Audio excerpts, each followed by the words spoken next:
Cerca Teleeuropa sul tuo Play Store o Apple Store e scarica la nostra app.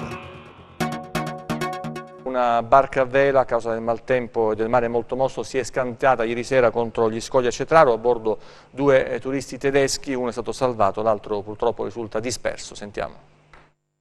Ecco la barca a vela che nella tarda serata di ieri si è schiantata contro gli scogli a Cetraro, centro del Tirreno cosentino. A bordo due turisti tedeschi, entrambi sessantenni. Uno è stato tratto in salvo, l'altro invece è scomparso tra i flutti. Secondo quanto si è appreso, i due erano partiti da Salerno ed erano diretti ad Atene, ma la loro traversata si è trasformata ben presto in tragedia. Sono stati infatti sorpresi dal maltempo che ha ingrossato il mare e così i due avrebbero deciso di fermarsi nel porto di Cetraro, ma le onde alte e il mare forza 8 hanno scaraventato la barca contro gli scogli, vedete, facendola ribaltare. Uno dei due è riuscito a salvarsi, soccorso dai militari della Capitaneria di Porto di Cetraro, è stato ricoverato in ospedale. Le sue condizioni non destano preoccupazione. L'altro uomo a bordo, invece, forse nel tentativo di salvare l'imbarcazione, è stato inghiottito dal mare in tempesta. Sul posto le motovedette della Capitaneria e un elicottero per la ricerca del disperso,